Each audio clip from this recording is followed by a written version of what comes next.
On April 7, 2008, Michel, a 30-year-old adventurer, called his mother to share his plans for the day. Already an enthusiastic mountaineer, Michel had recently developed a budding interest in caving, a passion that had sparked just a month earlier. That day, he was set to explore Ojców National Park, situated about 10 miles north of Kraków in southern Poland. Despite being the smallest national park in the country, Ojców is renowned for its breathtaking limestone hills formed during the Jurassic period. Locals affectionately refer to this stunning region as the Jura, celebrating it as some of the most beautiful land in Poland. The Jura boasts 220 known caves, with Ojców alone housing 10 of them. Though Michel had little practical experience in caving, he had spent the past month immersing himself in as much information as he could find about the activity. Reading about an activity and actually doing it are, of course, very different. Crucially, it didn't take much research for Michel to learn something very important about Ojców National Park. Caving there is strictly prohibited. Over the years, the caves have been frequent targets for robbers who remove fossils to sell, leading to the installation of barred grates over each cave entrance to keep people out. Unfortunately, these measures didn't always deter trespassers, and they certainly weren't going to stop Michel, although in hindsight he really should have taken them more seriously. As April 7th turned into April 8th, Michel's mother grew increasingly worried. She hadn't heard from him, and he wasn't answering his phone. He had promised to call when he got home from Ojców, but that call never came. She thought perhaps he was so exhausted from the day that he simply went to bed and forgot. However, she couldn't shake the feeling of unease. Determined not to take any chances, she jumped into her car and drove to Ojców to search for him. She quickly found his car upon arrival, but saw no indication of where he might have gone, though at least she had narrowed down the possibilities. At 12:45 a.m. on April 8th, she pulled out her cell phone and called the police to report Michel missing. Authorities responded immediately, arriving at Michel's car with a police dog. The dog quickly picked up a scent, but lost it just as fast. The police then contacted the Jura group, a team specializing in mountain and cave rescues. The Jura group arrived with 22 rescuers and 2 more dogs. The cave's mouth, just 8 feet, or 2.5 meters wide, is the roomiest section in its entire 230 feet, or 70-meter length.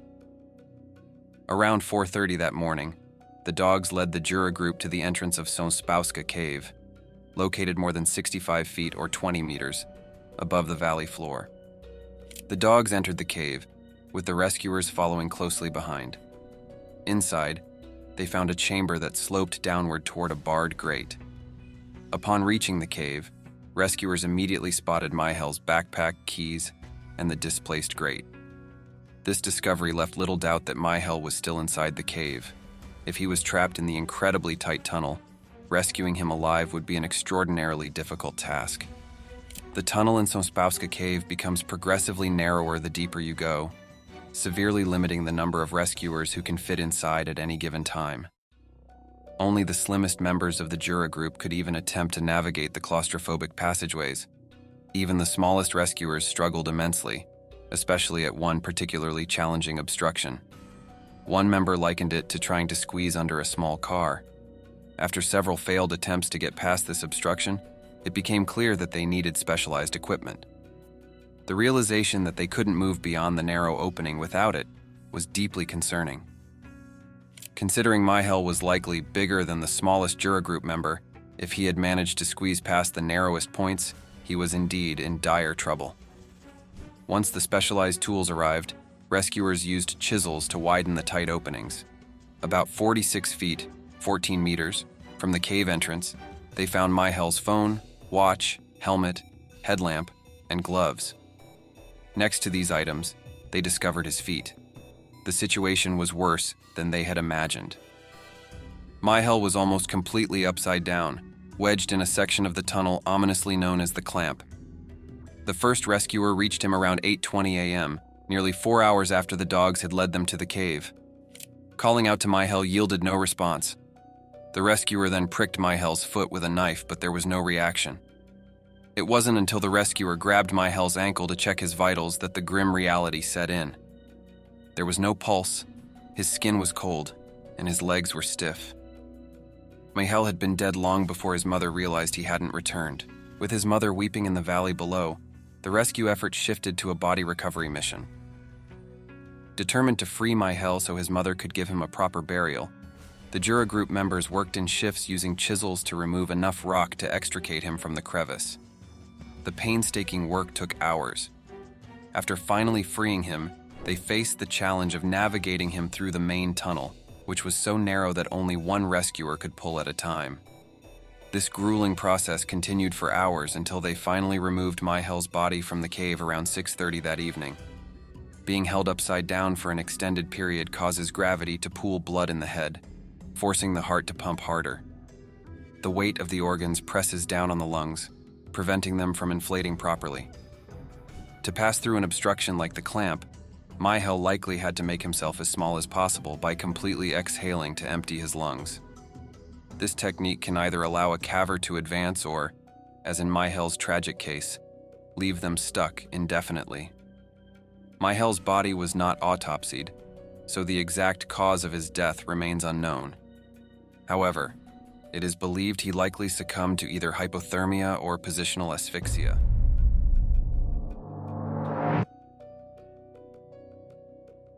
Dave Robbins stared at the mouth of the cave with a mix of excitement and trepidation.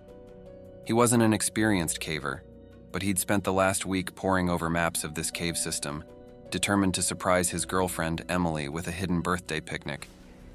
The idea was romantic. Take her deep into the caves, unveil a perfectly planned setup, and watch her face light up. She loved adventure, and he wanted to be her hero. His best friend, Juan Alvarez, knew about his plan. "Just be careful, man. These caves can be tricky," Juan had warned. But Dave had shrugged off his friend's concerns, confident that his preparations were sufficient. Now, standing alone at the cave's entrance, he felt a slight chill run down his spine, but he quickly brushed it off and stepped into the darkness. Armed with a headlamp, a printed map, and a small backpack filled with supplies, Dave navigated the initial, well-mapped sections with ease. The limestone walls glistened with moisture, and the air was cool and damp. He marked his path carefully, following the map's indications. However, in his enthusiasm and perhaps a bit of overconfidence, he missed a crucial turn. The caves were a labyrinth of twists and turns, and soon, Dave found himself in an unfamiliar section. The passages were narrower, and the map he held became useless. Panic began to creep in, but he forced himself to stay calm. He tried retracing his steps, but every turn seemed to lead him deeper into the uncharted territory. Hours passed. Dave's headlamp flickered. Exhaustion set in, and the cold began to seep through his bones, making him shiver uncontrollably.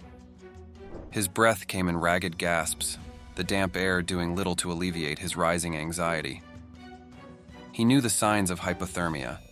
He'd read about it while planning this trip, but experiencing it was another matter entirely. Meanwhile, outside the cave, Dave's family was growing worried.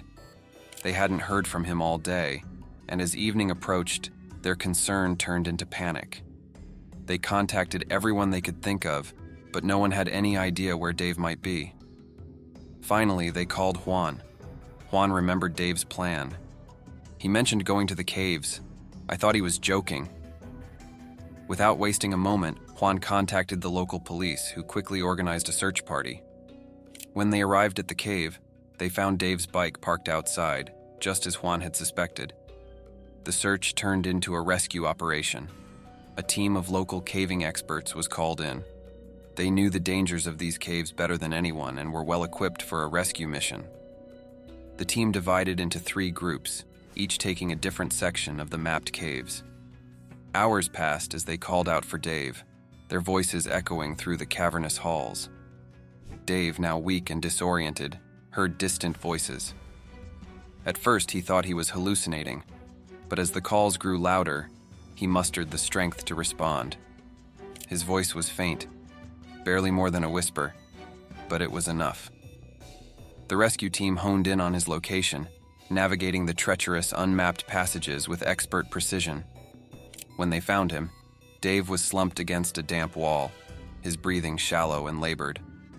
The rescuers quickly assessed his condition, offering him small sips of water and a few bites of an energy bar to revive him. They wrapped him in a thermal blanket to combat the hypothermia and gently tied a rope around his waist. The journey back to the surface was slow and methodical. The narrow passages that had seemed claustrophobic and endless to Dave were now expertly navigated by the rescue team.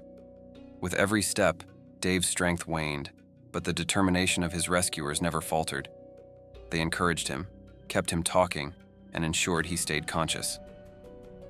Finally, after what felt like an eternity, they emerged from the cave into the cool night air.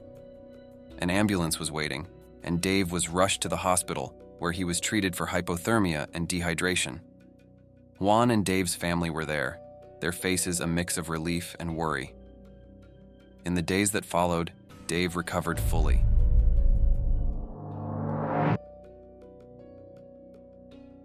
In the pitch-black darkness at a deadly depth, a diver took his final breath and began to thrash desperately.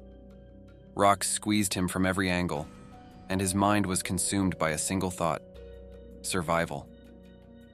For a fleeting moment, he felt the relief of escaping his confinement, but he was soon engulfed by an endless, suffocating darkness.